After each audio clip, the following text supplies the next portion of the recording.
16, 17, 18, same kind of thing, working with those square roots, and I want to get rid of the square root. Again, I want to have the square root by itself, which is it is, and I'm going to go ahead and square both sides. So v squared is going to equal negative 6v plus 27. Since I have a quadratic expression, I have to set it equal to 0. So v squared plus 6v minus 27 is going to equal 0. Factoring v and v, the end is negative, so a plus and a minus. Factors of 27, I want a positive 6, so a plus 9 and a minus 3. Which means my two possible answers would be negative 9 or positive 3.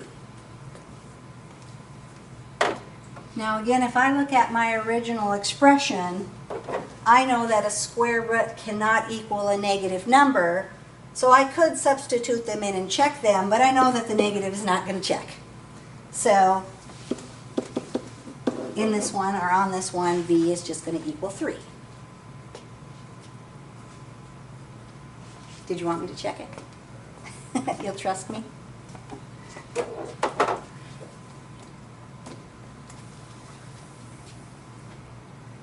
You guys are always so full of life.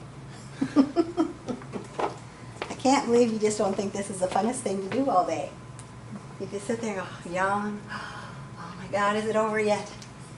If I square both sides on number 17, what would I have?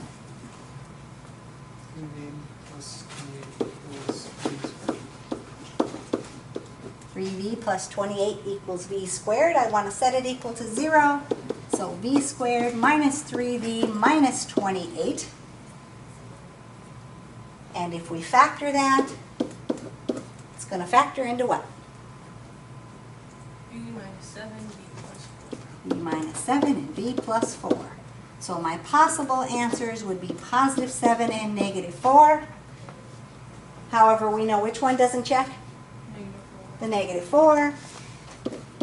And so v equals 7, going to be my answer. And one last one.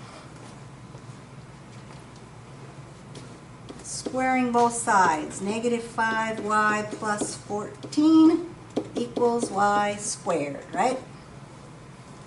So setting that equal to 0, I would have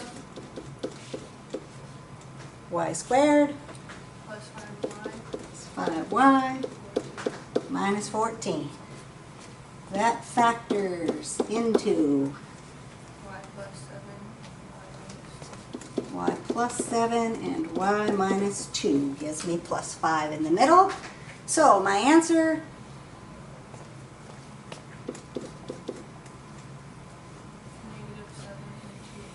Negative 7 and 2. -7 and 2 are my possible answers, but we know negative 7 is not going to work.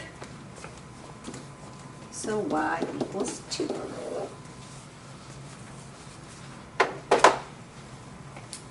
Got a question? Threw in negative 7, wouldn't it be a positive 35 plus 14? Where am I at? 18? 18. Positive 5 minus 14. Where are you at here? Oh, like, with the negative 7, you said it won't work if you put it back in. But won't the negative 7 times the negative 5 make a positive 35? It will, but you'll do 35 plus 14 then, right? 35 plus 14 would be 49. The square root of 49 is 7, not negative 7. That's why the negative won't work, because when you do the square root, it's always going to be a positive answer. I got it, Okay? Whereas the other one, if I check that, negative 5 times 2 is negative 10. Negative 10 plus 14 is 4. The square root of 4 is positive 2. Checks out. So, every time you plug the negative in, it's not going to check. The positive one should. But it's not that it's not good practice to check.